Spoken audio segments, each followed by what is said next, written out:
شکر اصل میں ایک جذبہ ہے کہ جو کسی کے ساتھ اگر کسی نے خیر کیا ہو، بھلائی کی ہو، احسان کیا ہو، کسی تکلیف سے اس کو بچایا ہو، چھٹکارا دلایا ہو، تو ایک جذبہ پیدا ہوتا ہے انسان کے قلب کی گہرائی سے. اب اسے ہم جذبہ تشکر کہیں گے، جذبہ امتنان کہیں گے. یہ قلب کی گہرائی سے ابھرتا ہے اور پھر زبان پر بھی آتا ہے. آپ کا شکریہ، میں آپ کا شکریہ ادا کرتا ہوں. یہ شکر جو ہے در حقیقت یہ فطرت کی صحت کی علامت ہے. اگر فطرت صحیح ہے تو شکر لازماً ہوگا، اور اگر شکر نہیں ہے تو معلوم ہوا کہ فطرت مسخ ہو چکی ہے. آپ کے ساتھ کسی نے بھلائی کی اور آپ کے اندر یہ جذبہ بھی پیدا نہیں ہوا. یہ تو حیوانات تک کے اندر ہے. آپ کسی پیاسے جانور کے سامنے پانی رکھیے، کوئی بکری ہو، کوئی اور ہو، کوئی گائے ہو، پیاسا ہو، بندھا ہوا ہے، وہ تو ادھر ادھر دوڑ کر اپنی پیاس پوری نہیں کر سکتا. بالٹی میں پانی رکھ دیجیے، وہ پی کر پھر وہ آنکھیں اٹھا کر آپ کو دیکھے گا. وہ جانور تو اس کی آنکھوں کے اندر سے آپ کو جذبہ تشکر چھلکتا ہوا نظر آئے گا. اسی معنی میں عجیب بات یہ ہے، عین، عین کہتے ہیں آنکھ کو، اور عین کہتے ہیں چشمے کو بھی. عرب کہتے تھے عین الشکرا، وہ چشمہ جس میں سے پانی خود بخود ابل رہا ہو، نکل رہا ہو نیچے سے، زمین سے ابلتا ہو، عین الشکرا. اور دابۃ شکور کہتے تھے ایسے حیوان کو. آپ کے ہاں کو گائے ہے، بھینس بندھی ہوئی ہے، آپ اس کی ٹہل سیوا کر رہے ہیں، اچھی خوراک دے رہے ہیں، غذا دے رہے ہیں، نہلاتے بھی ہیں گائے بھینس کو، تو پھر اس کا ظہور اس کے بدن پر ہونا چاہیے، اس پہ فربہی آنی چاہیے.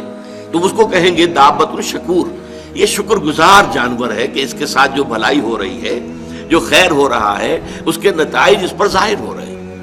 تو یہ فطرت کی در حقیقت صحت کی علامت ہے. پرانی کہانی آپ نے بھی بچپن میں پڑھی ہوگی کہ ایک غلام کہیں بھاگا ہوا تھا اور اسے راستے میں ایک جگہ اس نے دیکھا ایک شیر پڑا ہوا کراہ رہا ہے، اور اس کو شدید تکلیف تھی. اس کے پاؤں میں ایک کانٹا چبھا ہوا تھا. ظاہر بات ہے شیر نہیں نکال سکتا تھا اس کو. اس غلام نے اس کا کانٹا نکال دیا. اس شیر نے صرف اسے سونگھا اور چلا گیا. اس کے بعد وہ غلام پکڑا گیا، اور جیسے کہ ہوتا تھا رومن اور گریک دور میں کہ بھاگا ہوا غلام جب پکڑا جاتا تھا تو پھر شیروں سے پھڑواتے تھے اس کو. ان کے جو بڑے وہ ہوتے تھے، یہ اسٹیڈیمز بنے ہوئے ہوتے تھے، اس میں آ کر جو ہے اس غلام کو چھوڑ دیا، اور پھر بھوکا شیر جو ہے وہ پنجرے میں سے نکالا تاکہ وہ اس کو بھموڑے اور ختم کرے. تو اس نوجوان کو، اس غلام کو بھی پھینکا گیا. اس کے بعد جو شیر کا پنجرا کھولا تو شیر آیا، اس نے سونگا اور اس کو چھوڑ کر علیحدہ بیٹھ گیا. لوگ حیران ہوئے. معلوم ہوا یہ وہی شیر تھا کہ جس کے پاؤں سے کانٹا نکالا تھا اس غلام نے، جبکہ وہ بھاگا پھر رہا تھا، چھپتا پھر رہا تھا جنگلوں میں.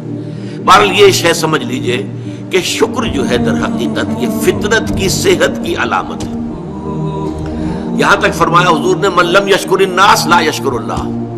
یہ شکر ایسی شے ہے جو انسانوں کا شکر گزار نہیں ہے، وہ کبھی اللہ کا شکر گزار بھی نہیں ہو سکتا. فطرت مسخ ہو چکی ہے. کسی نے آپ کے ساتھ بھلائی کی اور آپ کے اندر سے وہ جذبہ تشکر ابھرا ہی نہیں، معلوم ہوا فطرت کے سوتے خشک ہو چکے ہیں. وہ کنواں جس کے اندر لانے والے پانی کے سوتے خشک ہو چکے ہیں، پانی کہاں رہے گا اس میں؟ تو خالی کنواں ہے. تو تمہاری بھی فطرت جو ہے خالی ہو چکی ہے، اور تمہارے اندر وہ جو جذبہ تشکر موجود نہیں ہے، تو گویا کہ فطرت کے سوتے خشک ہو چکے ہیں. اب اصل بات کیا ہے اس فطرت کے بعد؟ اصل منعم کو پہچاننا. اب دیکھیے اس کو بھی ذرا غور سے سنیے میری بات کو. بچپن میں ہر بچہ یہ سمجھتا ہے کہ میرے حفاظت کرنے والے، میری ضروریات پوری کرنے والے، میری تکلیف پر تڑپ اٹھنے والے میرے والدین ہیں. اس سے آگے کا اسے بھی پتہ نہیں ہے، احساس نہیں ہے. لہذا جذبہ شکر جو ہے وہ والدین کی ذات کے ساتھ منتقل ہو جاتا ہے. اس سے ذرا آگے بڑھا، معلوم نہیں میرا کنبہ ہے، میرے چچا ہیں، میرے ماموں ہیں، میرے فلاں ہیں، میرے قرب قبیلے کے لوگ ہیں، میری قوم ہے، میرا وطن ہے.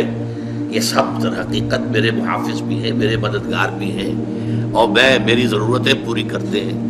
یہ جذبہ تشکر اب پھیل رہا ہے والدین سے، اپنے خاندان، قبیلے، قوم. اس کے بعد محسوس ہوتا ہے، یہ سائنس کی انتہا ہے کہ یہ سارے عناصر فطرت مجھے پال رہے ہیں.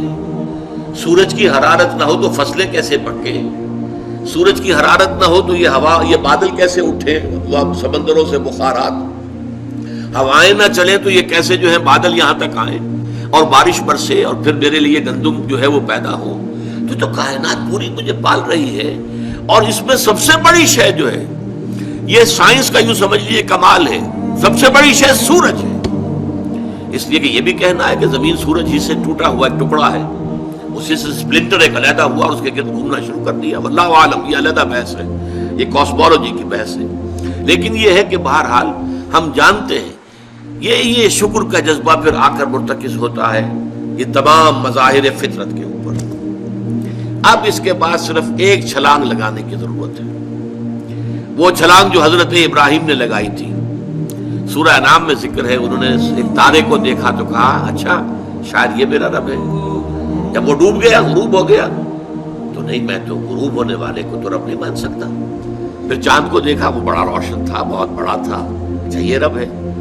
جب وہ بھی ڈوب گیا، کہا نہیں اگر میرے رب نے مجھے ہدایت نہ دی. پھر دیکھا سورج کو، ھذا اکبر، ھذا ربی، ھذا اکبر. فلما افلت، پھر جب وہ بھی غروب ہو گیا تو پھر اس کے بعد جو چھلانگ لگائی انہوں نے کیا، انی وجہت وجہی للذی فطر السماوات والارض حنیفا.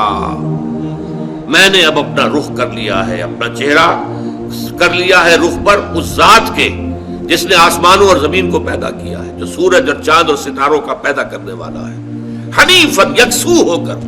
وما انا من المشرکین، اور میں ہرگز مشرکوں میں سے نہیں ہوں.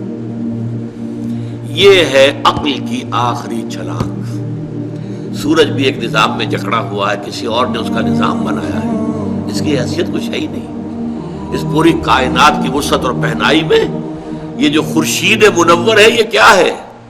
یہ ایک ذرے کے مانند ہے، پوری کائنات کی ہے. Billions and billions of galaxies, اور ہر گیلیکسیز میں بلینز اور بلینز آف سٹارز. اندازہ تو کیجئے اس کی وسعت کا کوئی تصور ممکن ہے؟ انسان کو چکر آتا ہے. یہ تمام جو ہے اعداد و شمار جو یہ آتے ہیں ہمارے سامنے ایسٹرونومی میں، چکر آتا ہے. سورج کی کیا حیثیت ہے؟ ہاں ایک ہستی ہے کہ جس نے ان سب کو جکڑا ہوا ہے، جس کے نظام میں ہے، جس کے قانون کے اندر یہ جکڑے ہوئے ہیں. بحسبان، یہ ایک حساب کے ساتھ چل رہے ہیں اور حساب کسی نے معین کیا ہوا ہے. یہ ہے در حقیقت عقل کا کام، یعنی فطرت کی سلامتی، جذبہ تشکر. شکر کس کا؟ سب سے بڑی بات اللہ کا شکر. اس کے انعامات، اس کے احسانات. اس نے تمہیں پیدا کیا، تمہاری ضرورت کی چیزیں پیدا کی. ان تعدوا نعمت اللہ لا تحصوها، اگر تم اللہ کی نعمتوں کو گننا چاہو کبھی احسان نہیں کر سکتے، کبھی ان کی گنتی نہیں کر سکتے. اس کے لیے تمہارا جذبہ شکر جو ہے وہ ڈھل جانا چاہیے جذبہ عبادت میں.